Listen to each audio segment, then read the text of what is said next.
일단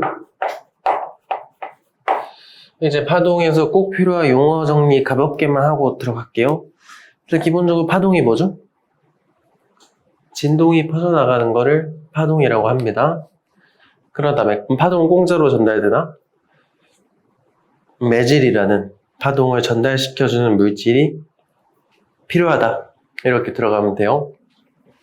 그럼 우리가 쭉 기억을 해보면 첫 번째 진폭이라는 게 있는데 진폭 같은 경우는 이 진동의 세기를 뜻합니다. 그래서 단위까지 같이 좀 정리를 하면은 진폭 같은 경우는 데시벨이라는 단위를 사용을 합니다. 두 번째로는 진동수야. 진동수가 파동의 진동이니까 진동을 몇 번 하니 이렇게 받아주시면은 1초마다 진동하는 횟수를 우리가 진동수라고 부르죠. 단위는 뭘 쓰죠? 헤르츠라고 쓰죠. 그래서 예를 들어 3헤르츠면 1초마다 3번 진동 이렇게 들어가면 되겠죠. 세 번째는 하장입니다. 하장 같은 경우는 람다를 쓰니까 얘 같은 경우는 1회 진동 시 이동한 거리, 파동 자체가 한 번 왔다 갔다 하는 동안 이동한 거리를 파장이라고 부르죠. 단위는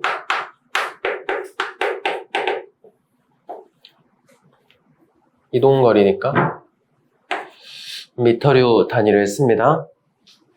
그 다음에는 주기. 주기 같은 경우는 1회 진동할 때 걸린 시간을 주기라고 합니다. 단위는 세컨드를 쓰겠죠.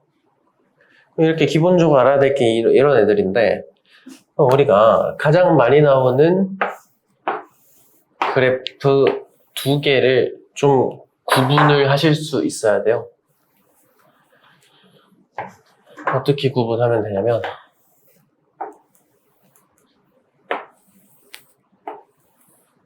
이제 보통 변이 시간 그래프, 변이 위치 그래프입니다. 둘의 모양은 똑같아. 자, 이렇게 모양이 똑같은데 의미가 완전히 다르다는 걸 좀 이해해 주시면 좋을 것 같아요. 얘 같은 경우는 한 점이 시간에 따라서 어떻게 움직이는지를 나타냈다. 이 같은 경우 이제 우리가 어떤 상황에서 이런 거 한번 봐볼게. 이제 위치 그래프는 전체적인 모습을 좀 나타냈다. 이렇게 보시면은 얘가 이렇게 돼가지고 오른쪽으로 간다. 이렇게 보시면 여기 이렇게 이어져 있겠죠? 얘 같은 경우 얘가 P점이라고 해봅시다. 그럼 이 시간 그래프는 이 수많은 점이 있는데 그 중에 특정한 점, 여기서 이제 P점을 해봅시다. 이 P점이 시간에 따라서 앞으로 어떻게 움직이는지 나타냈다. 이렇게 봐주시면 돼. 얘는 전체적인 모습이 이렇구나. 얘 같은 경우는 이 중에 여기 얘 P점 지금 그럼 이 파동이 오른쪽 가는 거면 이 P점은 이 다음에 어떻게 움직여요? 위아래로 왔다 갔다 거릴 거 아니야. 그 모습을 시간에 따라 표현해놨다. 이렇게 생각해 주시면 되겠습니다. 그럼 각각의 의미 좀 보시면 진폭, 진동 중심으로부터 꼭대기까지 거리를 우리가 진폭이라고 그러고요. X축의 의미가 조금 달라지는데 여기 같은 경우는 시간이잖아요. 시간. 그래서 한 번 진동. 위로 한 번, 아래로 한 번이 한 번이에요. 여기서 한 번 진동할 때 걸린 시간. 주기가 되겠죠. 여기서는 뭘 알 수 있을까? 한 번 왔다 갔다 하는데 한 번 왔다 갔다 하면 이만큼 이동하는 거 아니야. 위치 그래프니까요. 여기서 이게 파장이구나. 이런 식으로 각각 그래프에서 얻어갈 수 있는 정보가 살짝 다르다. 이렇게 보시면 되겠죠? 그 다음에 우리가 주기를 알면 같이 따라오는 게 있어요. 누구? 그렇지. 주기랑 진동수는 서로 역수의 관계를 띈다. 요거를 좀 기억을 해두시면 되겠죠? 이렇게 정리하고요. 그러면은 파동의 속력 한번 보겠습니다. 파동의 속력을 어떻게 계산을 하냐면 나와 있죠, 뭐. 우리 원래 속력 어떻게 계산해요? 시간분의 거리잖아요. 그럼 파동에서 시간 나타내는 게 뭐지? 주기.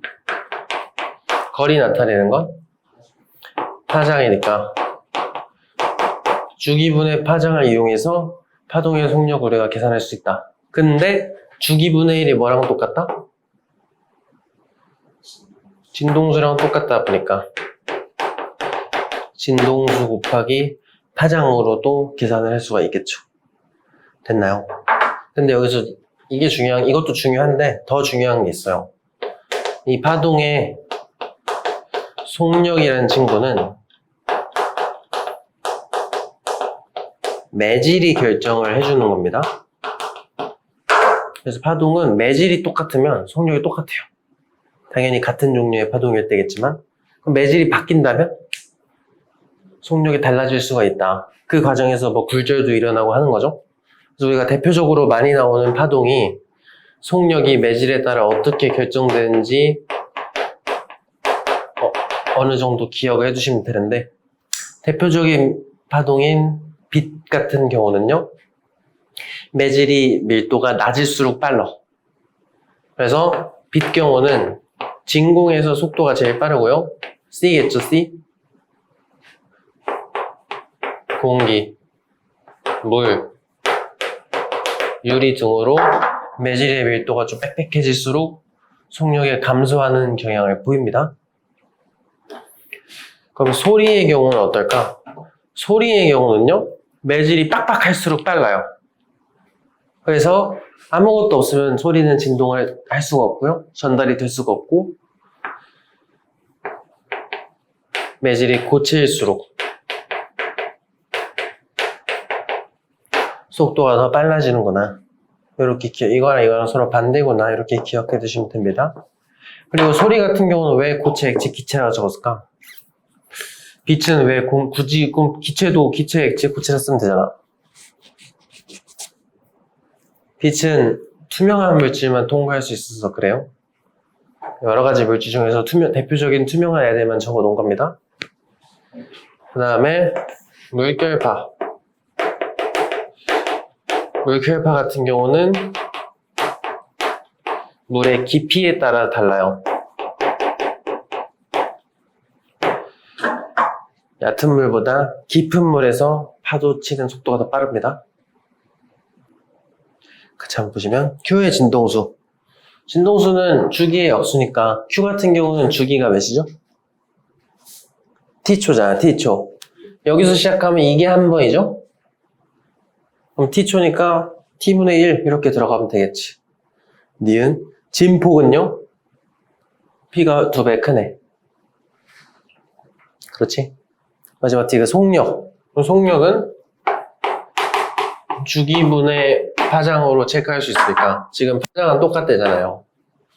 그럼 주기가 P가 Q의 2배니까 속력은 Q가 P의 2배가 되면 되겠죠? 지금 맞는 말 해서 4번 들어가면 되겠다. 맞니?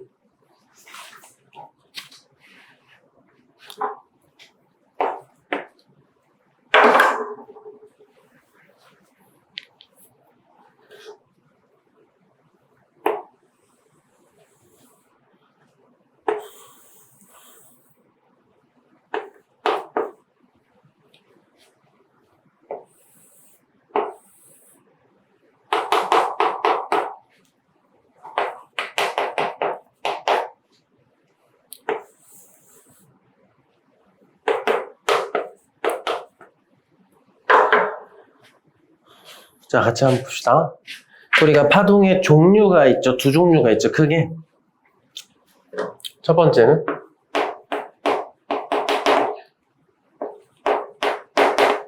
종파라는 친구가 있고요. 횡파라는 친구가 있잖아요. 그럼 뭘 종파라고 부르죠? 진동 방향과 진행 방향이 나란하면 종파. 그러니까 앞뒤로 흔들리는데 앞뒤로 나가는 파동이 있잖아. 그런 경우는 종파가 있고요. 횡파는 진동 방향과 진행 방향이 수직이면 횡파라고 부릅니다. 위아래로 흔드는 줄넘기 같은 흔드는 거 있죠? 그렇게 두 종류가 있습니다. 얘 같은 경우는 지금 진동 방향이 위아래라고 나오잖아요. 근데 움직이는 방향은 왼쪽 또는 오른쪽일 거 아니야?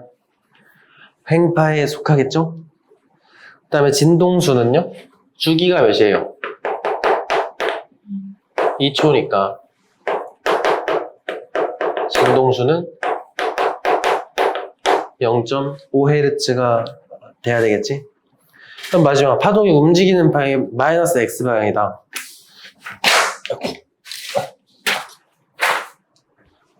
지금 보면 이게 P점의 변이를 알려준 거잖아. 그럼 이 순간 이후로 P점이 위로 가요? 아래로 가요?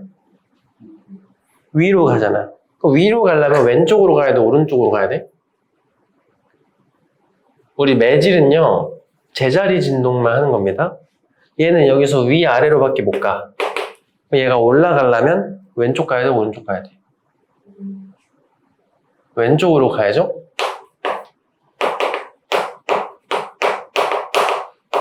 그러니까 우리 좀 그렇게 생각해 봅시다. 이게 파도풀장 간 사람이라 쳐봐요. 사람도 제자리 진동만 하는 거야. 그럼 파도가 만약에 오른쪽 가면 얘는 내려갈 거 아니야. 꼭 반대쪽이면은 이렇게 타고 그러니까 이제 왼쪽으로 하면 이렇게 가는 거 아니에요. 맞아. 아니면 헷갈리면은 잠깐 뒤 모습을 생각해 보면 됩니다. 파동이 만약에 오른쪽으로 가, 이렇게 갈 거 아니야. 그럼 이때 P는 여기로 가는 겁니다. 내려가겠죠? 그리고 거꾸로 파동이 왼쪽으로 가면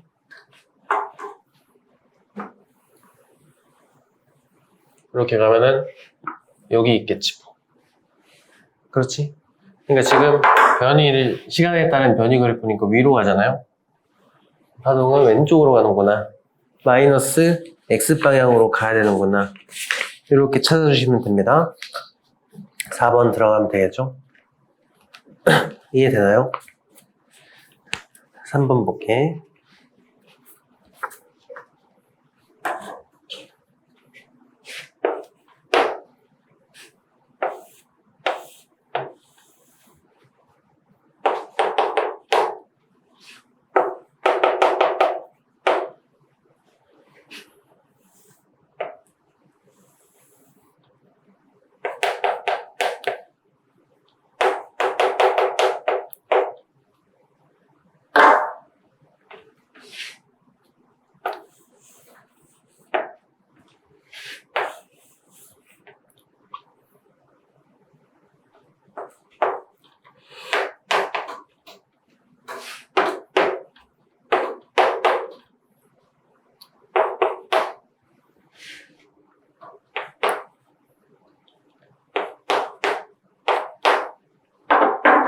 자, 한번 봅시다.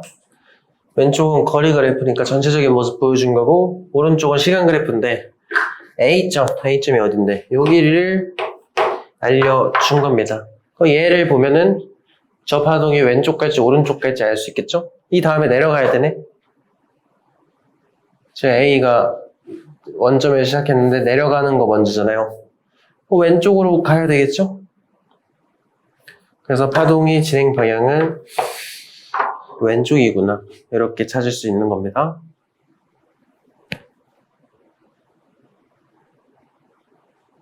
맞아?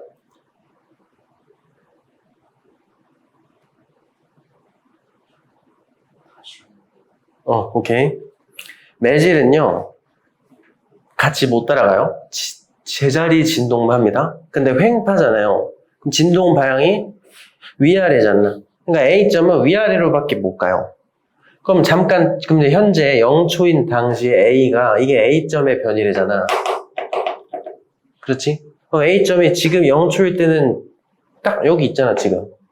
여기잖아. 근데 이제 1초 때 어디 있어요? 여기 있잖아. 그럼 1초 뒤에 A가 마이너스 3에 있어야 된다는 소리입니다. 그럼 1초 뒤에 마이너스 3에 있으려면, 근데 A는 제자리로밖에 못 가요? 그럼 얘가 이쪽 아니면 이쪽으로 가는 거란 말이야. 그럼 만약에 A가, 이 파동 자체가 1로 가요. 그 말은 이 모양 그대로 얘가 1로 간다는 소리예요. 이런 식으로. 그러니까 1초 뒤에 이만큼 오른쪽으로 갔어. 그러면 A가 만약에 파동이 오른쪽 갔다면 이렇게 쭉 다 올라가서 여기 있어야 되겠죠. 맞지? 근데 1초 뒤에 A는 플러스 3이 아니고 마이너스 3에 있어야 되잖아. 그 말은 이 파동 자체가 이렇게 왼쪽으로 갔다는 뜻일 텐니다. 노란 경로가 아니고 빨간 경로로 가야 된다는 소리예요. 이해되세요? 그래서 파동은 왼쪽으로 가는 게 맞겠죠, 이거면? 됐니? 그럼 니은, 파장. 파장은 이거 봐야 돼, 이거 봐야 돼. 이거 봐야 되잖아. 얘가 이제 왼쪽으로 이만큼씩 가는 거니까 한 번 왔다 갔다 할 때 4m씩, 4cm씩 하겠죠? 그럼 파장은 4라고 해야 맞겠지? 그럼 진행 속력. 속력은 두 가지 모델이 있죠? 중위분의 람다 또는 진동수 곱하기 파장인데 파장은 방금 구했잖아요. 4cm. 주기는 몇이죠? 한 번 왔다 갔다 할 때 몇 초 걸리지? 4초 걸리는 거죠? 속력은 1cm/s가 나오겠지. 3번 골라주면 되겠죠? 이해되나요?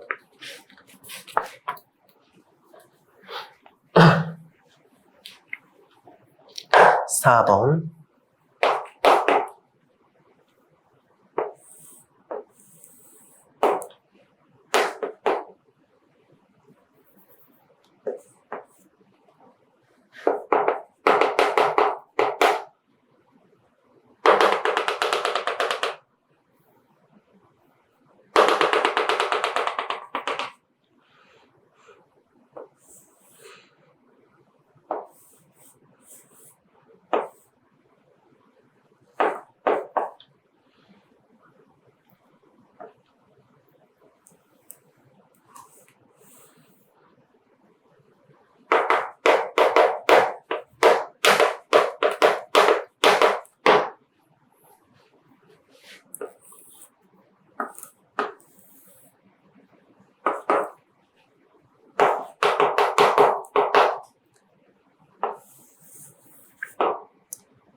자, 이렇게 돼 있는 상태입니다.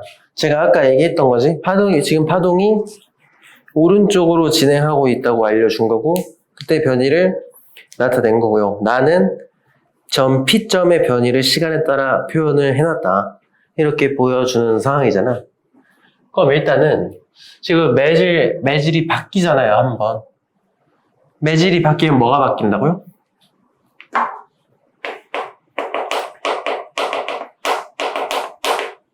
속력이 바뀌는 겁니다. 근데 여기서 이제 우리가 주의해야 될 게, 이 매질이 바뀌면 속력이 바뀔 때, 진동수는 일정합니다. 진동수란 건 파동이 만들어질 때 정해지는 거야. 만들 때 내가 1초마다 3번씩 만들었으니까, 끝까지 1초마다 3번이 유지되면서 가는 거란 말입니다. 그러면은, 파동의 속력은 진동수 곱하기 파장인데 매질이 바뀔 때 진동수는 안 바뀌는 거예요. 그 속력이 달라지면 만약 속력이 커져? 그럼 진동수가 그대로니까 파장이 달라져야 되는 거죠. 그래서 그럼 지금 보면은 매질이 바뀌는 과정에서 파장이 어떻게 된 것 같아? 길어졌죠? 속력이 매질 B에서 더 빠르거나 이렇게 생각을 할 수 있는 겁니다. 그래서 여기 속력을 V라 놓으면 여기는 좀 더 빠른 V구나. 이렇게 들어가면 되겠지. 그럼 바뀌었을 때 속력을 찾으라고 하니까 우리가 매집 그때 그럼 이제 진동수부터 한번 구해볼까요? 진동수는 몇이죠? 주기. 이걸로 주기를 알 수 있는 거 아니야. 주기 같은 경우는 0.2초니까 주기는 진동수는 몇 나와요? 5 맞아요. 5. 그치? 그럼 진동수는 그대로 5인데 바뀐 파장 여기서 여기까지 거리를 알면 되겠죠. 4cm니까 파동의 속력은 20cm/s 들어가 주면 됩니다. 여기서는 이걸 알고 있어야 돼요. 아, 매질이 바뀌어도 속력만 바뀌고 진동수는 그대로구나. 그러니까 속력이 바뀌니까 그에 따라서 파장이 달라지는 겁니다. 넘어가도 돼요.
자, 한번 봅시다.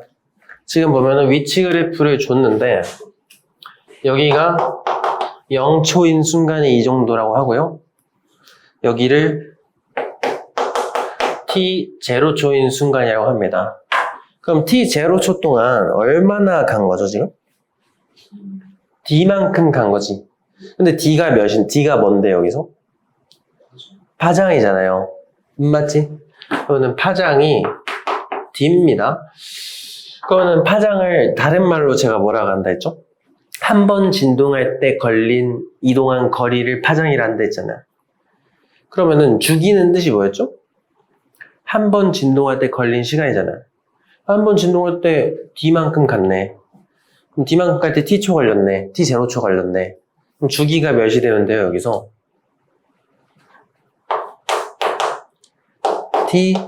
t0초가 주기가 되면 됩니다. 이해돼요? 이렇게 주기 찾았으니까 진동수는 주기분의 1이니까 t0초분의 1이 이 파동의 진동수가 되겠죠? 2번 해주면 되겠지? 이해되니? 좋아요.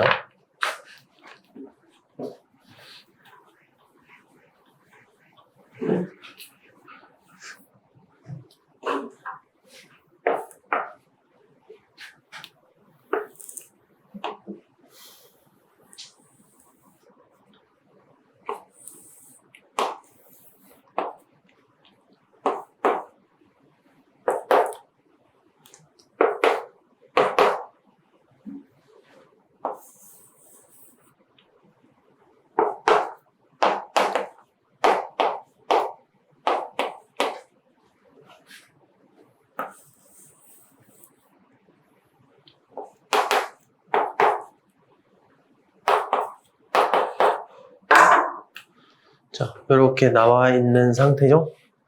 0초일 때 일정한 속력으로 X축과 나란하게 진행하는 파동의 위치 그래프. 나는요, X equal 2cm인 지점. 그러니까 여기에 시간에 따른 모습을 나타낸 거라고 하죠? 이거 보면 두 개 알면 얘가 왼쪽 가는 중인지 오른쪽 가는 중인지 알 수 있겠다. 왼쪽 가는 거니 오른쪽 가는 거니? 왼쪽으로 가는 건 왜냐면 2cm 지점이 내려가는 게 먼저니까 여기서 마이너스 x 방향으로 이동을 하겠구나 이렇게 알 수 있는 거죠. 속력 주기분의 파장으로 알 수 있고 이거 보니까 파장이 4cm인 거 아니에요. 주기는 2초 맞니? 그럼 속력은 2cm/s가 되겠죠? 그럼 지금 2초일 때, 자, 이것부터 이제 2초 지났을 텐데, 그럼 여기 얘가 이제 2초 뒤에 모습이 어디니? 이거 물어본 거잖아. 그럼 2초 뒤면 얘네가 얼마만큼 이동했을 때요? 1초마다 2cm씩 가니까 2초면은 2번 갔을 때잖아. 그럼 얘가 뭐라 해야 돼? 1초마다 2cm 가니까 4cm 이동했을 거 아니에요?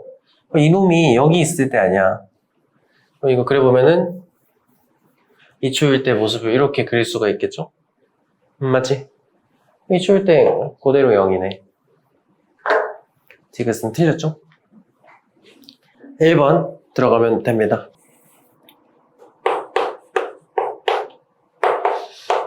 뭐 기본적으로 이렇게 작용을 좀 하면은 뭐 사실 이렇게 수직으로 꽂히면 굴절 안 일어나요. 이제 경계면에 대해서 약간 비스듬하게 들어갈 때 이런 식으로 굴절이라는 현상이 일어나는 건데, 우리가 이제 이런 굴절 다룰 때 여기 각도를 혹시 뭐라고 하는지 기억나나요? 이 법선을 그려놓고 이 법선에 대해 들어가는 빛에 대한 각도를 입사각. 반대쪽에도 법선이 생기겠죠? 굴절된 빛에 대해 각도를 굴절각, 뭐 이렇게 부른단 말이지. 그럼 이 입사각과 굴절각만 비교를 해도 사실 어디가 더 빠른지 알 수가 있어요. 각도가 크면 속도가 빠른 겁니다. 왜 그런 거냐면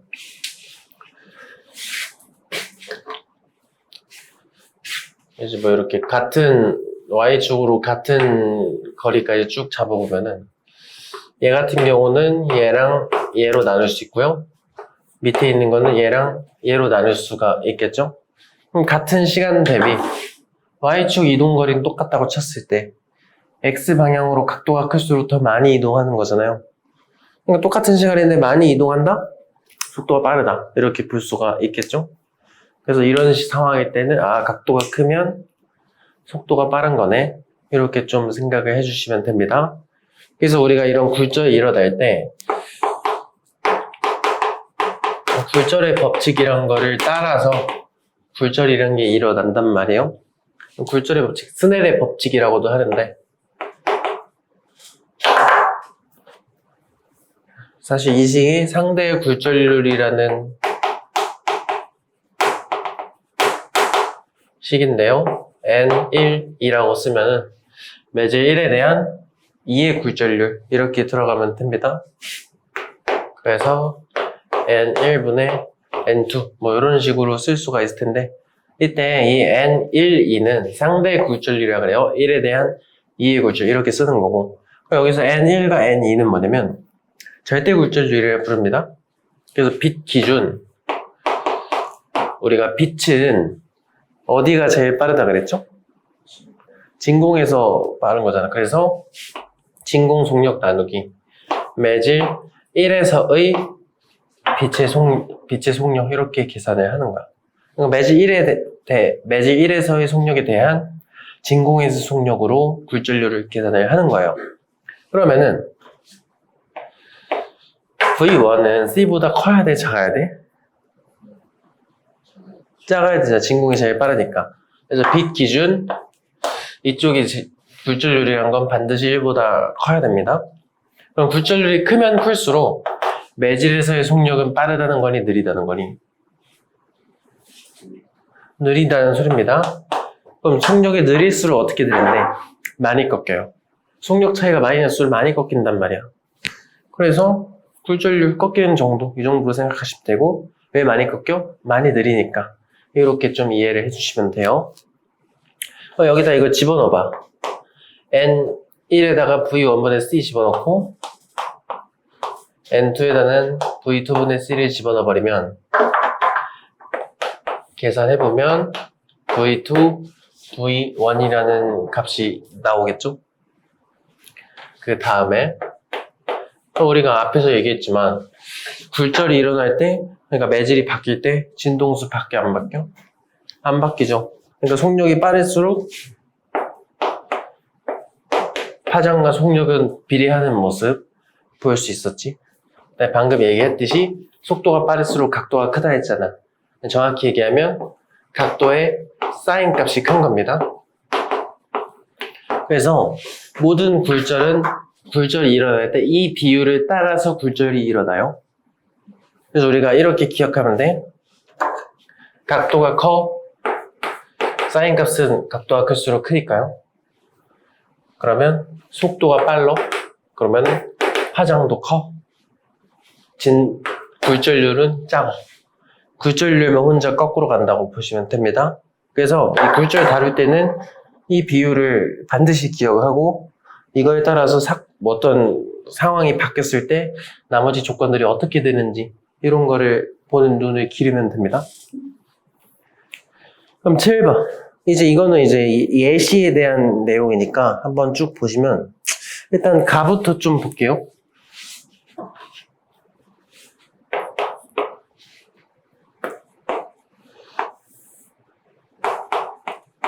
공기에서 유리로 빛을 쏘네.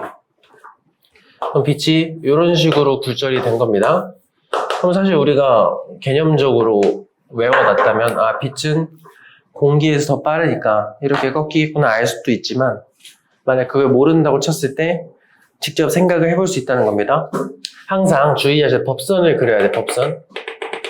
여기 법선을 그리면 여기가 입사각이 되겠죠? 이쪽이 굴절각이 될 거 아니야. 누가 더 커요? 공기에서 더 크죠? 그럼 공기의 속도가 더 크고 유리에서는 속도가 좀 느리구나. 이렇게 매질이 바뀌면서 속도 차이 때문에 이렇게 되는구나. 이렇게 볼 수 있겠죠? 그럼 나머지 값도 다 비교해보면 속도가 크네? 파장도 크네. 이쪽은 파장이 작겠죠? 대신에 굴절률은 거꾸로. 유리에서 굴절률이 더 크겠구나. 이렇게 생각해 주시면 됩니다. 기억은 맞겠죠? 그 다음 니은. 지금 보면은 이제 소리라는 것도 굴절을 하는 건데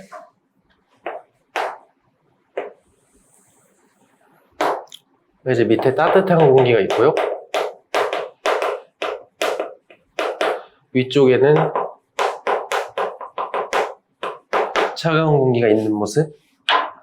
여기서 소리가 어떻게 휘고 있어요? 위쪽으로 휘고 있잖아. 이것도 우리가 사실 따뜻한 공기의 속도가 좀 더 빠르다 알고 있으면 좋겠지만 모른다면 이렇게 한번 해보는 거야. 매질의 경계면을 내가 의대로 한번 만들어 보고요. 법선을 그려. 그럼 이 순간 여기는 입사각이 한 이 정도 될 거고 굴절각은 이 정도 되는 거 아니야. 맞지? 그럼 아래쪽일수록 속도가 빠르다는 거네. 맞아요. 그래서 속도는 따뜻한 공기에서 좀 더 빠르구나. 이렇게 판단을 할 수가 있겠죠? 알고 있으면 그냥 지식대로 풀어도 됩니다. 그러니까 맞는 지식을 틀리게 해서 문제 내진 않아요. 알고 있으면 그냥 알고 있는 대로 가면 돼. 그럼 다. 빛의 속력은 뜨거운 공기가 차가운 공기보다 크다. 이것도 한번 체크해보면 이제 신기루 같은 경우도 빛이 굴절하기 때문에 발생하는 현상이니까 그래서 여기 위쪽에 있는 빛이 쭉 가다가 이런 식으로 굴절이 일어나서 우리 눈으로 들어오는 거란 말이에요. 근데 아래쪽에 뜨거운 공기, 위쪽에 차가운 공기가 있잖아요. 그럼 이것도 굴절 이제 꺾이는 모습 보면은 이렇게 매질의 경계면 만들어 놓고 법선 그려보면 여기랑 여기 중에 이쪽이 더 각도가 크니까 우리가 따뜻한 공기의 속도가 좀 더 빠른가 보다 할 수 있겠죠? 아니면 이쪽에 잡아도 되겠지. 여기서 잡으면 여기서는 법선 그리면 이렇게 될 거 아니야. 그럼 여기는 입사각, 굴절각. 각도 누가 더 큰 것 같아? 이쪽이 더 크겠죠? 그러니까 마찬가지로 빛도 소리처럼 차가운 공기보다는 따뜻한 공기에 좀 더 빠르구나. 이렇게 체크하시면 됩니다. 이거는 4번 골라주시면 되겠죠? 질문 있나요? 봅시다. 간색광 P를 입사각 세타로 A, B 경계면으로 했더니 세타 1으로 굴절을 한 거고요. 나에서는 똑같은 빛 P를 입사각 세타로 똑같이 넣었는데 이번엔 C에다 넣은 거죠. C에다 넣었을 때는 세타 2로 굴절각을 만들었다. 세타 1보다 세타 2가 크다. 여기서 이제 세 개를 좀 비교를 일단 해보시면 어차피 여기랑 여기 각도가 똑같고 똑같은 매질이니까 속력은 똑같을 거 아니에요. 그럼 같은 각을 입사시켰더니 여기는 각도가 커졌고 여기는 각도가 작아진 모습. 그리고 우리가 굴절률을 좀 비교를 해보면은 A보다는 B는 굴절률이 큰 거예요? 작은 거예요? 우리 속도부터 한번 비교해볼까? 속도는 어디가 빨라? B가 빠르잖아. 근데 굴절률은 작을수록 빠르단 말이야. A가 B보다는 굴절률이 큰 모습 볼 수 있는 거고, 그럼 여기서 A랑 C를 또 비교해 볼 수 있는데 각도가 작아진 거 보니까 C가 더 굴절률이 A보다는 크구나. 이렇게 체크할 수 있겠죠? 기억. 파장은 A가 B에서보다 작단데 파장 같은 경우는 빠를수록 큰 거 아니야. 그러면 B에서 더 길어야 되겠죠? 기억은 맞는 말. 맞아. 그럼 니은. 진동수는 A가 C에서보다 크단데 진동수 밖에 안 바뀌어? 안 바뀝니다. 굴절 일어날 때 진동수는 그대로야. 니은 땡. 마지막 디귿. 속력은 B가 C보다 크다. 결과적으로 굴절률이 C가 훨씬 크잖아요. 그럼 속력은 B가 더 커야 되겠죠? 이것도 맞는 말이니까 3번 들어가주면 됩니다.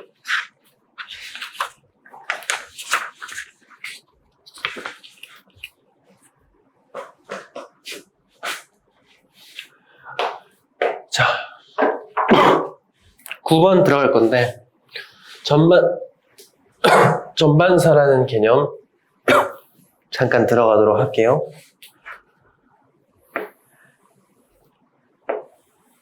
우리가 이제 전체가 반사된다 해서 이름이 전반사잖아. 한번 봅시다.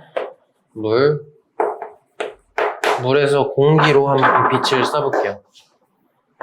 요렇게 한번 쏴봅시다. 그러면 일단은 반사는 반드시 일어나기 때문에 뭐 입사각, 반사가 이렇게 들어갈 수 있겠죠?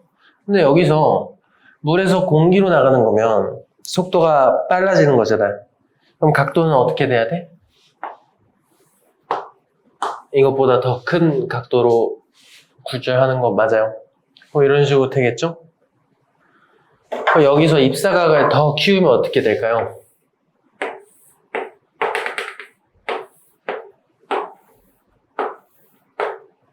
자, 아까보다 입사각을 키웠습니다. 그럼 굴절각은 같이 커져야 돼, 작아져야 돼? 같이 커져야 되겠죠. 왜냐면 굴절의 법칙에 따르면 이 값이 굴절률에 의해서 정해졌기 때문에 일정한 상태잖아요.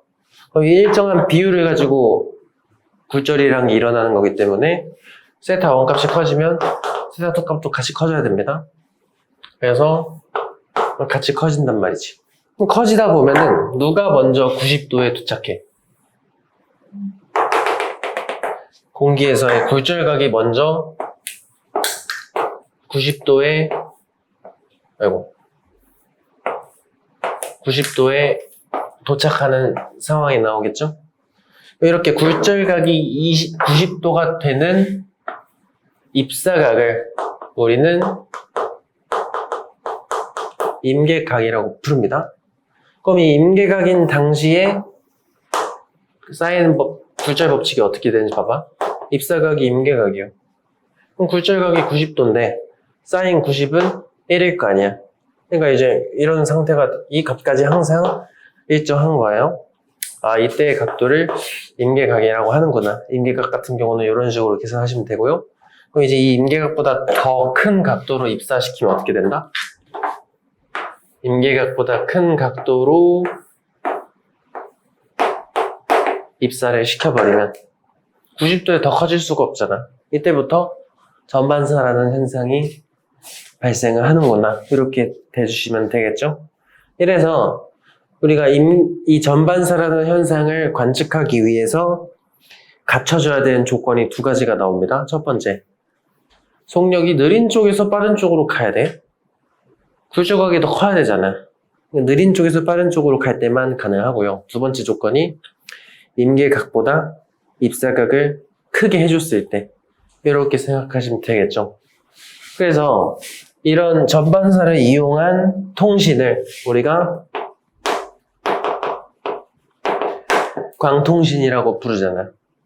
광통신은 빛을 이용해서 광섬유라는 걸 이용해가지고 빛으로 통신하는 장치인데 이렇게 두 겹으로 돼 있어요. 이때 이 가운데 있는 거를 뭐라 하는지 기억해? 빛이 실제로 통과하는 곳을 코어라고 하고요. 이 코어를 감싸고 있는 곳을 클래딩이라고 불러요. 그럼 우리가 통신을 할 때는 코어에 빛을 쏘는 거야. 이렇게 코어에서 쐈을 때 코어에서 클래딩을 넘어가려고 하는 순간 전반사를 시키는 겁니다. 그러니까 여기서 전반사 하면서 정보 손실 없이 통신을 하는 거를 광통신이라 그럽니다. 그러면은 코어에서 속력이 느려야 돼? 클래딩에서 느려야 돼? 지금 코어에서 클래딩으로 넘어가려고 할 때 전반사가 일어났잖아. 그럼 굴절률은 코어가 커야 돼? 클래딩이 커야 돼요?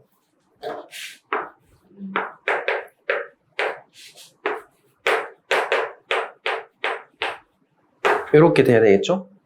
왜? 전반사는 느린 쪽에서 빠른 쪽으로 갈 때 일어나는 현상이잖아. 근데 속력은 굴절률이 클수록 느리니까 굴절률이 더 큰 물질을 코어로 사용해야 전반사를 일으킬 수가 있는 겁니다. 이해돼요? 자, 이렇게 된 거 아니야? 그럼 가부터 한번 봅시다. 물질 A로 입사한 단색강 P가 A와 C에서 전반사를 한다고 하네요. 맞아? 그러면은 누가 굴절률이 큰 거야? A랑 B 중에는. A랑 C 중에는. C? 지금 어디서 어디로 어디가 더 빠른 거예요? A가 더 빨라야 됩니다. A가 더 느려야지. 그렇지? 굴절은, 전반사는 느린 곳에서 빠른 곳으로 갈 때만 일어날 수 있어. 그러니까 A에서 C로 갈라다가 못 가고 넘어간 거잖아. 그러니까 A의 속도가 더 느리고 A에서 굴절률이 더 크다는 뜻이 됩니다. 이해되니? 좋아. 그럼 기억은 맞는 말이 되겠죠? 그 다음 니은. 나는 B랑 C에서 전반사 하니 이렇게 들어왔어. 이렇게 들어왔는데 여기서 전반사 하니 많이 물어보는 거잖아. 자, 그럼 이거 어떻게 찾으면 좋을까요? 이거는 이제 굴절의 법칙을 이용을 해야 됩니다. 이제 여기 봐봐. 여기 공기에 여기랑 여기를 비교를 하는 거예요. 이걸 이용해서 A랑 B 중에 누가 더 굴절률이 큰지를 우리가 체크를 하는 겁니다. 지금 뭐가 똑같아요?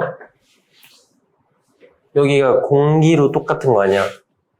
그럼 공기에서 A 또는 B로 넘어가는 거니까 이렇게 한번 써볼까? 2를 A 또는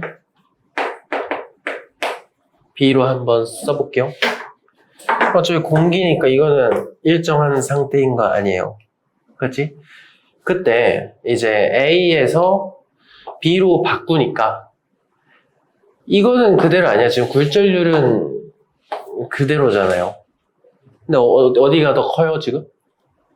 A에서 B로 바꾸는 순간 이게 더 커진 거 아니야. 이거는 그대로, 얘랑 얘는 그대로인데 얘가 바꾸니까 커진 거 아니야. 그럼 이거는 바꾸니까 커져야 된다는 뜻이 되겠죠? 맞아. 그럼 굴절률은 A가 큰 거예요? B가 큰 거예요? B가 큰 거지. 이런 식으로 체크하시면 됩니다. 아니면 헷갈리면 이렇게 가도 돼. 굴절률이 클수록 많이 느려지는 거라 그랬죠? 많이 느려질수록 많이 꺾일 거 아니야. 그럼 누가 더 많이 꺾였어, 실제로? 이쪽이 더 많이 꺾였죠? B의 굴절이 더 크니까 이렇게 가도 되지만 수식적으로 분석할 때는 이런 식으로 분석하시면 됩니다. 니은. 그럼 B와 C에서 경계면에서 굴절 전반사 하니 안 하니 물어본 거잖아. 그럼 전반사 한번 봅시다. 전반사 조건을 한번 맞춰볼게. 우리가 임계각으로 판단을 하는 거죠. 그러면 이거를 임계각이라고 한번 놔봅시다. 임계각이면은 굴절각이 90도일 때 말하는 거니까. 그럼 이거는 A, 5월, B인데 C로 넘어가는 상황이니까 여기서도 똑같아. C는 여기나 여기나 그대로잖아요. 맞지? A에서 B로 바꾸니까 지금 어때? 결국에 B가 더 크다는 거 알아낸 거잖아. A에서 B로 바꿀 때 이게 커지는 거잖아. 임계각은 커져야 돼요? 작아져야 돼요? 작아져야 되지? 원래 지금 여기서 입사각이 요거잖아. 그럼 이거는 여기서 전반사 한 거잖아요. 여기를 X라고 두면은 이 X는 이미 임계각보다 큰 거죠? 근데 여기도 가만 보니까 입사각이 어때? 똑같이? X일 거 아니야. 그럼 이거는 바뀐 임계각보다 반드시 크겠죠. 왜냐면 임계각이 작아졌잖아요. 원래 IC보다 더 작아졌는데 이거 그대로니까 당연히 여기서도 전반사를 맞춰주면 되겠지. 니은은 맞는 말입니다. 이해돼요? 마지막 디귿. 코어에 A를 쓰면 클래딩으로 B를 쓸 수 있다. 자, 코어가 굴절률이 커야 된다 했어? 클래딩이 커야 된다 했어?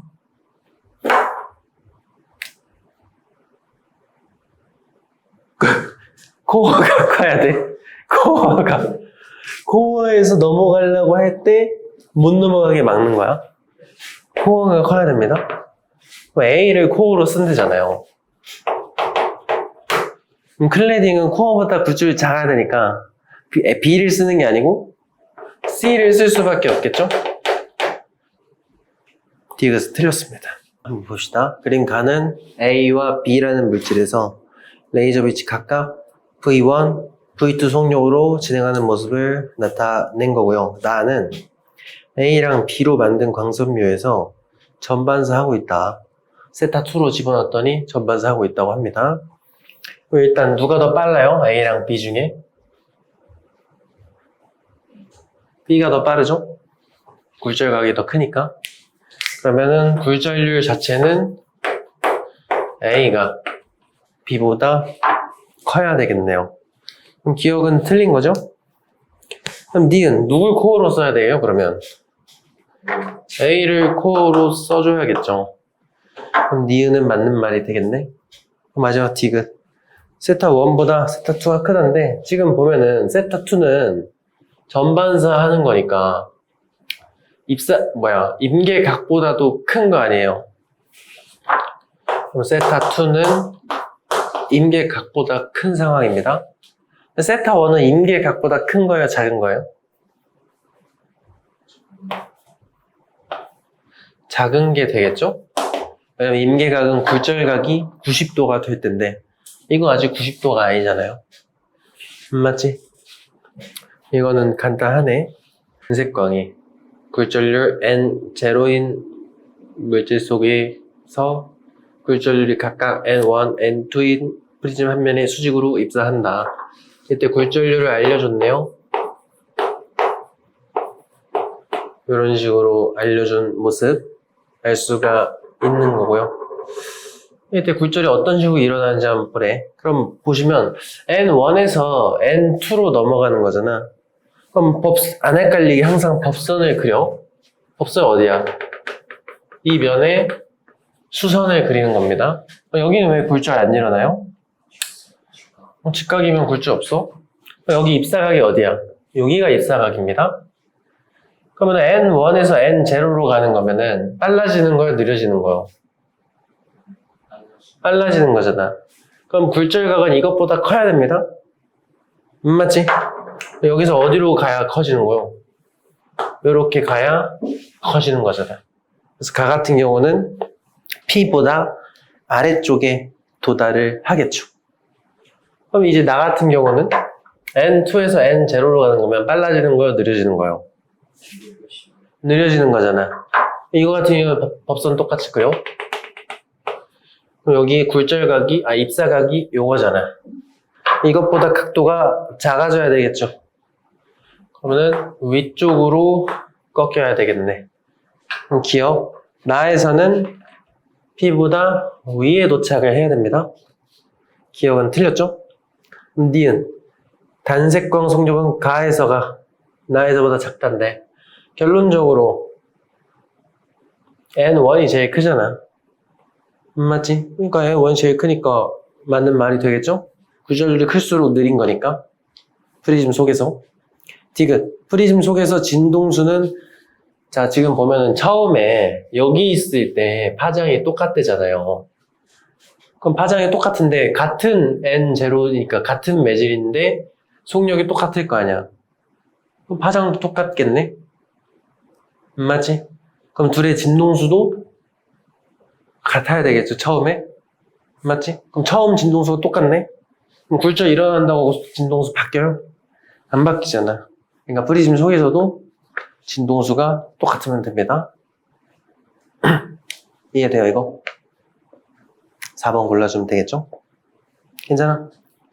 자, 보시면 입사각이, 이제 점 P에서 입사각이 세타 제로고 굴절각이 세타 1이라고 하니까 정확히 어디가 세타 1이랑 세타 2라는 거야. 여기 면에 대해서 법선을 그려주면 여기가 세타 제로, 여기가 세타 1이라는 소리겠죠?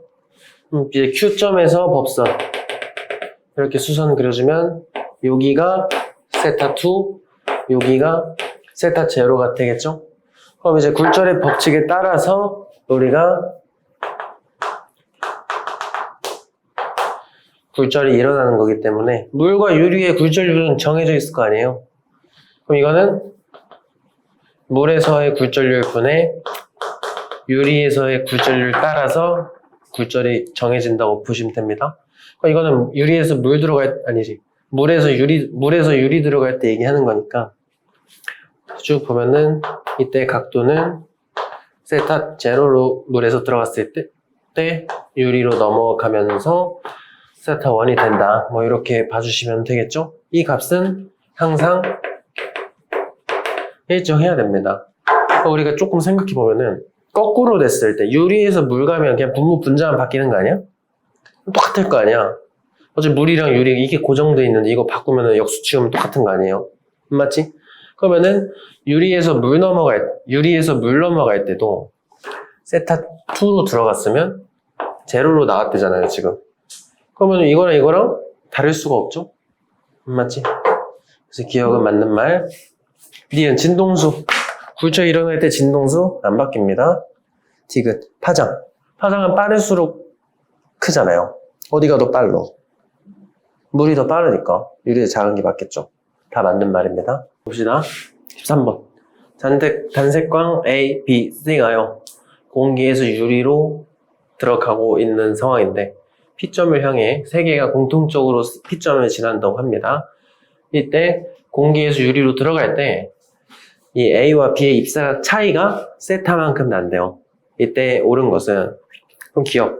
공기에서 유리로 갈 때 굴절률은 A가 B보다 크다는데 누가 더 많이 꺾여요 지금?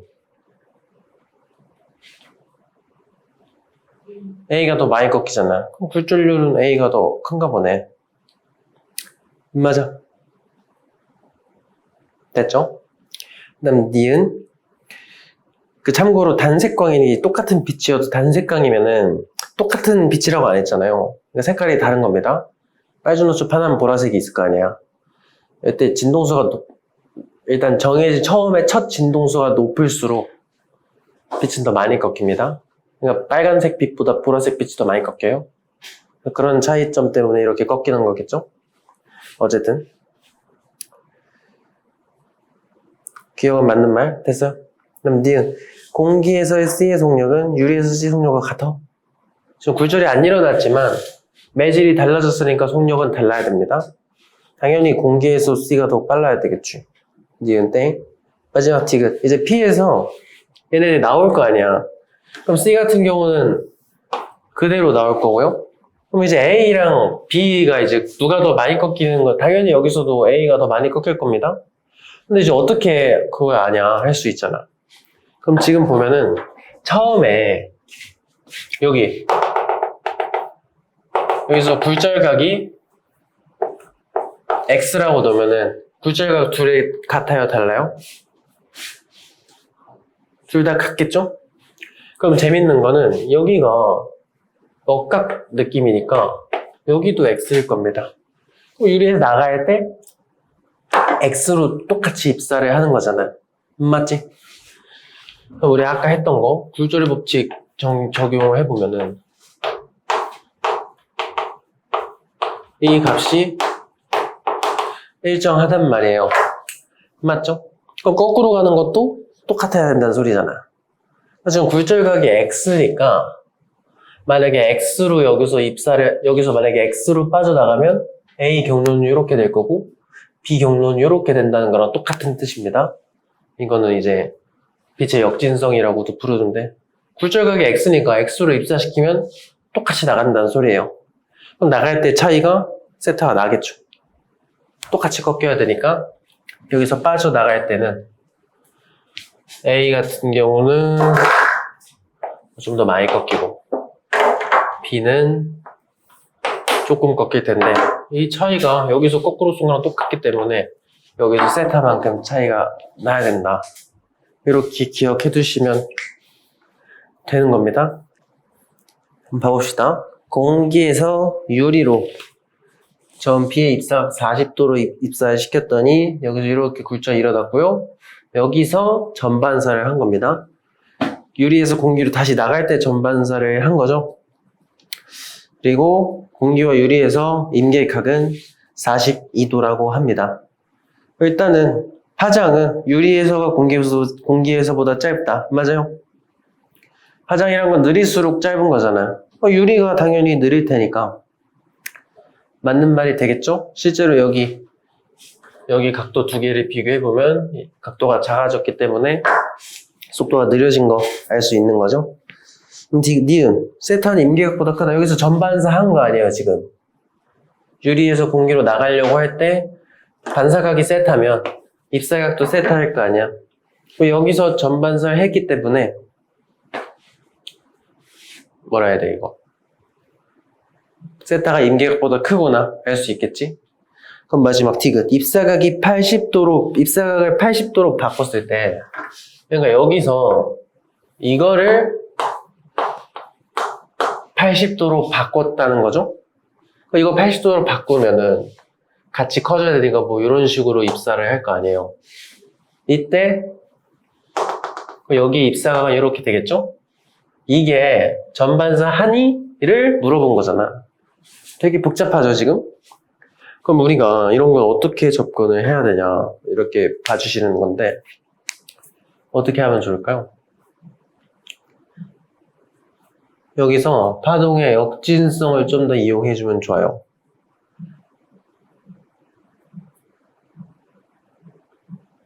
괜찮은 것 같지? 뭔가 좀 피곤해 보여가지고. 됐죠? 그럼 봐봐. 임계각이 42도라는 건 뭔 뜻이에요? 42도로 집어넣었을 때 굴절각이 90도가 된다는 거잖아. 어디서? 유리에서 공기로 나갈 때. 그러면은 공기에서 유리로 갈 때 90도로 입사시키면은 굴절각이 몇 도라는 소리예요?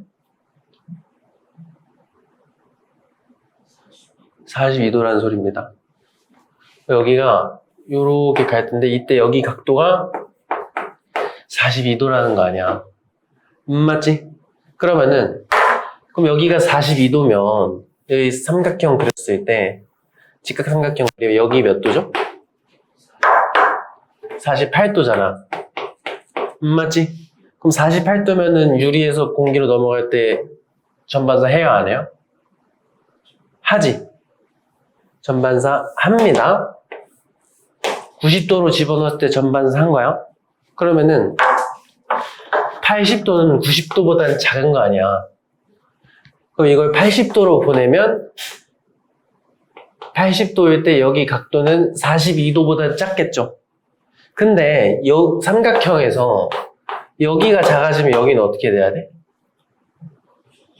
여기 각도는 커져야 되는 거 아니야.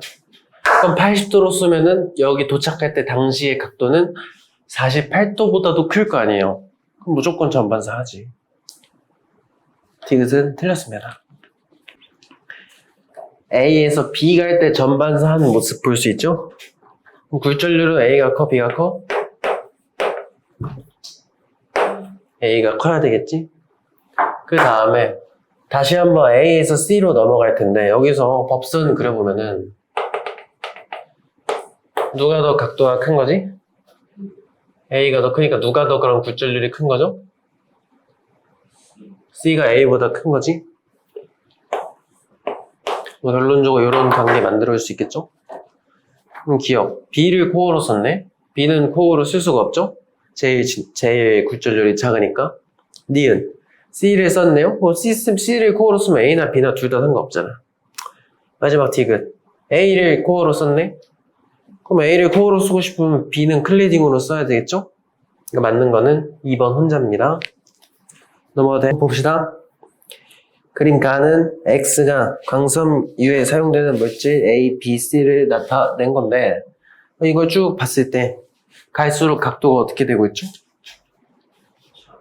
작아지고 있는 거잖아. 그럼 굴절률 자체는 C가 제일 크고 그 다음 B, 그 다음 A, 그 다음 뭐 공기까지 추가하면은 뭐 이렇게 써줄 수 있겠죠? 나는 A, B, C를 이용해서 만든 광섬유에 빛을 각각 I1, I2로 입사시켰을 때의 모습을 나타내는 거고요. 이때 세타1과 세타2는 둘 다 임계각이라고 합니다. 일단 기억. 굴절률은 C가 A보다 크다. 당연히 맞는 말이겠죠. 그 다음 임계각 세타1보다 세타2가 크다인데 이거는 뭐 이제 어차피 둘 다 임계각이라고 하니까 여기서 한번 체크해보면은 세타1은 임계각일 때니까 90도가 되겠죠? 이거는 B에서 A로 넘어갈 때니까 이렇게 들어가 주시면 되겠죠? 여기서 이제 B 대신에 C로 바꾸는 거 아니에요? 마치 그럼 A는 그대로니까 내비두고요. 임계각이니까 90도도 안 바뀌는 거잖아. 안 바뀌는 거 두 개 빼고 B에서 C로 바꾸면 이게 커지는 거 아니야. 맞지?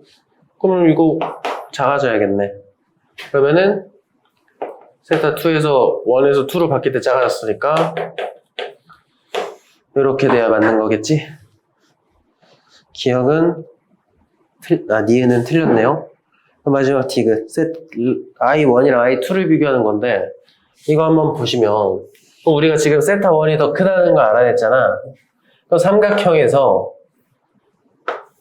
여기가 더 크네? 그럼 여기는 더 작아야 되겠죠? 여기를 각각 x1, x2라고 두면은 x1보다 x2가 큰 모습? 여기는 이제 둘 다 공기에서 B, 공기에서 C로 넘어올 때니까. 그렇죠? 람다 1이랑 람다 2 중에 누가 커야 돼요? I 람다래. I1과 I2 중에 누가 크면 I2가 더 커야 되겠죠? 그렇게 잡아주시면 됩니다. 세타. 광섬유 내보고 전반사 하고 있네. 세타는 임계각보다는 당연히 커야 되겠지? 굴절률 비교하는 건데 속도가 제일 느려 보이는 쪽이 A잖아요, 지금. 굴절률은 요 순서인 거 그림 보고 아실 수 있겠죠? 니은은 맞는 말. 그럼 뭐 디귿은 뭐 B로 클레딩 만들었으면 코어는 A를 써야지. 자, 일단 간단한 것부터 좀 쳐볼게요. 당연히 N1보다 N2가 커야 되죠? 당연히 속력은 공기에서가 더 빠르겠지. 지금 보면은 여기서 이렇게 굴절하고 있는 거 보니까. 그 이제 IM이 최대값이라고 하는데, 한번 봐봅시다. 얘를 키우면, 이거 어떻게 되죠? 이것도, 이거 뭐, 세타라고 하면 세타가 같이 커질 거 아니야. 그럼 세타면, X는 작아질 거 아니야. 그럼 얘를 키우면 키울수록 X는 작아지니까 X가 작아지다가 임계각보다 더 작아지면은 전반사 못하는 거 아니야. 그러니까 이제 최대값이 딱 그 전반사 일어날 마지노선으로 딱 맞춰주면 최대값이라는 소리겠죠. 그럼 한번 봐봐. N2를 작게 하면 되잖아요. 그러니까 우리가 임계각을 IC라고 가정했을 때 굴절의 법칙이 요렇게 되는 거잖아. 그럼 딱 그 임계각으로 입사를 딱 시켰다고 쳐봅시다. 그러면 N2를 작게 한다는 거는 임계각이 작아지는 거잖아요. 그 임계각이 작아진다. 자, 그럼 얘가 작아지는 거잖아요. 그러면은 임계각이 작아진다는 거는 그 마지노선이 커진다는 거 작아진다는 거. 지금 우리가 이거 줄이고 이거 늘리면 얘가 커지고 그럴수록 얘가 작아지는 거잖아. 그럼 더 오래 버티는 거야? 더 못 버티는 거야? 오래 버티는 거 아니야? 그럼 I 값은 커져야죠. IM은 커지면 되는 겁니다. 예를 들어 만약에 좀 헷갈리니까 숫자에 대입해서 얘기해보면은 원래 임계각이 60이었다고 쳐봐요. 우리가 이걸 늘릴수록 얘가 작아지는 중이었으니까 뭐 80에서 시작했으면은 80에서 60 될 때까지 버텼던 거 아니에요. 근데 N2를 더 작은 걸로 바꿨더니 얘가 40까지 작아지면은 40 갈 때까지 버틸 수 있는 거 아니야? 그러니까 IM은 더 커져야 되겠죠. 이것은 틀렸으니까 3번 해주면 됩니다. 이해되니? 19번.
같이 한번 볼게요.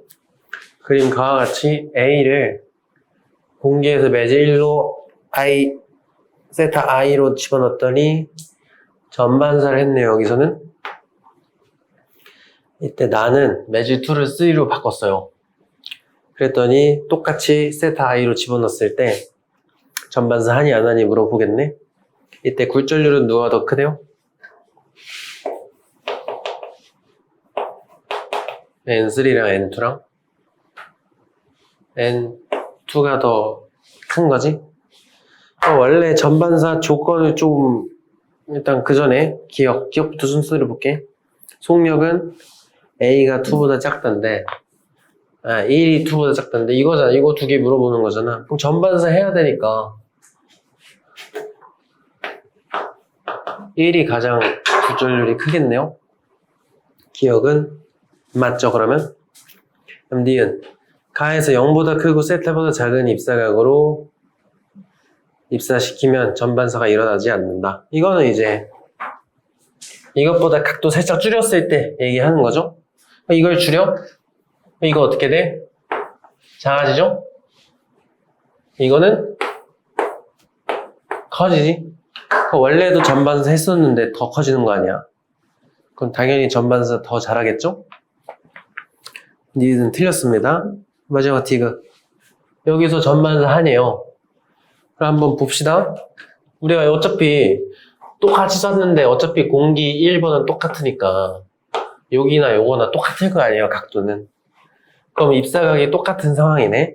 맞죠? 그럼 임계각 한번 만들어 보자. 임계각일 때 n 1분의 n 2 또는 3인 거 아니야. 1은 그대로고요. 2에서 3으로 바꾼 거면 작아지는 거네. 임계각이 더 작아지는 거죠? 원래도 전반사 했었는데 임계각만 더 작아지면 당연히 넘었겠지 뭐. 전반사 하겠네요. 4번 들어가면 되겠죠? 가에서 x, y, z라는 물질 3개를 놨고요. 세타 A로 공기에서 x로 집어넣었더니 저런 식으로 굴절하면서 x에서 y로 넘어갈 때 세타 1이라는 각도로 들어갔다고 합니다. 이때 세타 1은 임계각이네요. 그러면은 굴절의 법칙 만들어 보면은 이렇게 되는 상황이겠죠? 그럼 일단 기억. 가에서 A를 세타 0보다 크게 넣었네? 여기 커지면 여기가 커지잖아요. 이거는 작아질 거 아니야. 그럼 임계각보다 작아지는 거네요. 그럼 전반사 못하겠지? 그 다음 니은. 나에서 임계각은 세타 1보다 크단데 y 같은 경우는 이제 나에서는 x를 z로 바꾼 거니까 굴절률이 z가 더 크네요? 이게 커지는 거네? 그럼 임계각은 작아져야 되겠죠? 니은은 틀렸습니다. 됐나요? 마지막 디귿. 나에서 A와 Z에서 A는 Z와 나에서 여기서 전반사 하니 물어본 건데 지금 여기 한번 봅시다. 여기서 일단 공기에서 굴절하는지 한번 체크해보자고. 어떻게 되나 각도가. 세타 X라고 놓을게요. 는 N 공기 X에서 Z로 넘어가는 상황. 안 바뀌는 게 입사각이 어차피 똑같고 공기의 굴절이 똑같으니까 대비 둡시다. X에서 Z로 바꿀 때 굴절률이 커지는 거잖아. 그럼 요거는 작아져야 되겠죠? 그러니까 여기 각도가 더 작아진 채로 들어간다는 소리입니다. 여기가 작아졌기 때문에 이 세타 y는 원래 세타 1보다 큰 상태로 입사를 하겠네요. 근데 여기 보면 임계각은 작아졌잖아. 근데 결론적으로 입사시키는 각은 더 커진 거 아니에요? 그럼 전반사 당연히 해야 되겠죠? 디귿도 맞는 말이니까 3번 들어가주면 되겠지. 괜찮니? 이제 마지막은 전자기판에 여기는 살짝 지식적인 내용이니까 오랜만에 복습만 하고 쭉쭉쭉 풀어보고 마무리하도록 하겠습니다.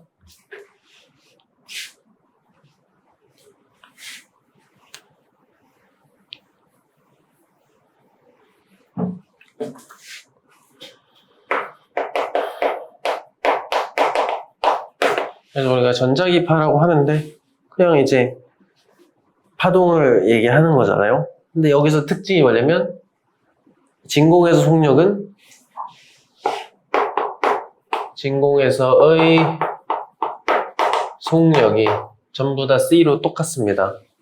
속력이 이제 진공의 속력이 C인데 그럼 진동수가 올라가면 파장이 짧아지는 거였죠? 그래서 파장에 따라서 이 전자기파의 종류를 구분을 했었습니다. 그럼 그 중에서도 가장 파장이 짧고 진동수는 커. 이쪽으로 갈수록 파장은 길고 진동수는 짧아. 가장 파장이 짧은 놈이 누구였죠? 감마선. 그 다음이 X선. 자외선, 가시광선, 적외선, 마이크로파, 라디오파 이렇게 있었습니다.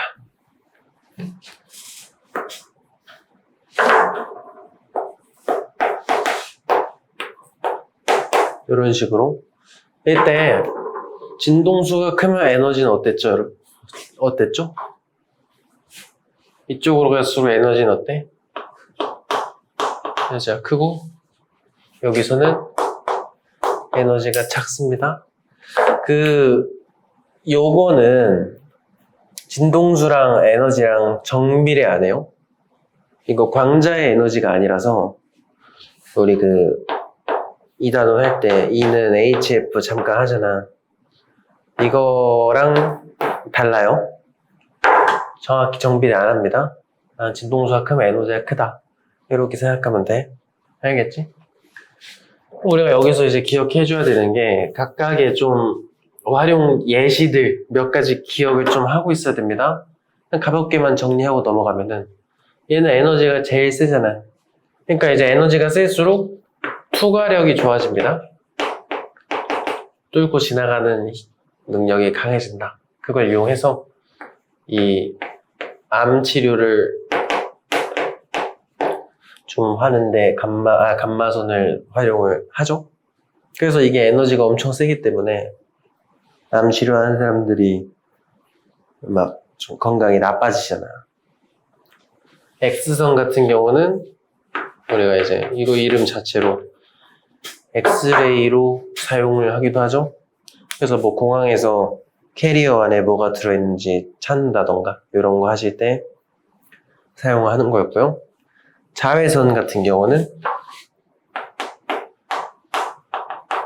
우리가 세균을 좀 잡아주는데 썼었죠.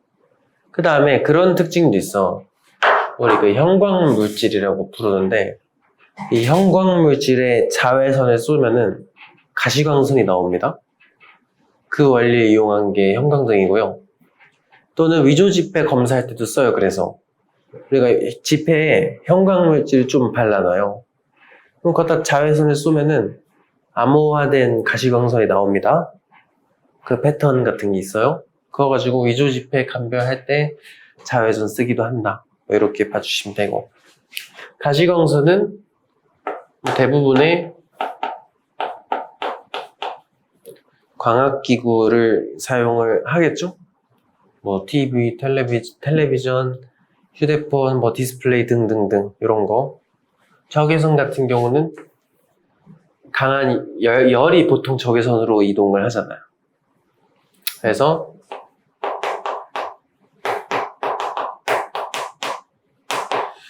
적외선 카메라 같은데 좀 사용하는구나. 마이크로파는요? 얘네 둘 합쳐서 뭐라고 하는지 기억하시나? 이거 두 개 합친 게 전파예요. 지금 이거는 이제 얘네들은 파장이 길잖아. 파동 같은 경우는 파장이 길수록 회절을 잘한단 말이지. 회절이 뭐죠? 장애물을 비껴가는 걸 회절이라 합니다. 그러니까 회절이 잘 될수록 통신에 유리한 거야. 장애물을 비껴가지고 막 얘네들이 피해간단 말이에요. 그런 성질이 생기기 때문에. 근데 이제 파장이 얘가 더 길잖아. 그러니까 이거는 보통 장거리 통신에 쓰고, 이거는 좀 살짝 단거리 통신 이렇게 쓰고, 마이크로파에서만의 특징이 뭐예요? 이 물을 진동시키는 진동수를 가지고 있단 말이에요. 그래서 전자레인지 활용을 하실 수가 있었죠. 21번 기억. 나에서 이용되는 전자기기. 나가 뭔데? 공항수화물. X선이겠죠? X선은 A야 B야? B니까 틀렸지. 니은 감마선은 TV 리모컨에 쓴다. TV 리모컨에 쓰는 거는 적외선입니다. 디귿. 파장은 진공에서 파장. 파장이 짧을수록 진동수가 크니까 맞는 말이 되겠죠? 자외선이 파장이 더 짧습니다.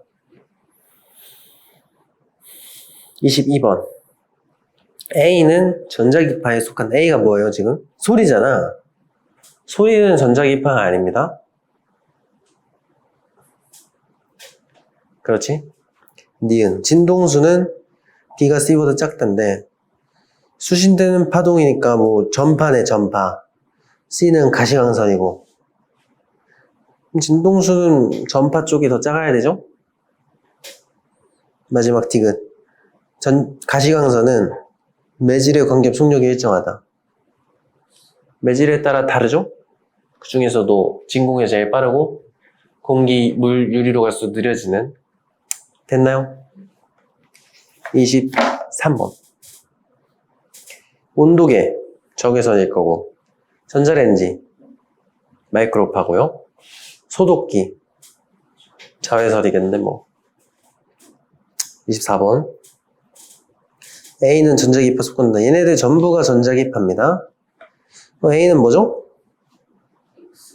X선. B는 적외선. C는 마이크로파가 되겠죠? 그럼 기억, 전자기파에 당연히 속하는 거고요. 진동수는 B가 더 커야지, C보다는. C는 마이크로파 매질에 상관없이, 매질에 상관있죠, 속력은. 1번 해주시면 되겠다. 뭐, 옆 파트는 그냥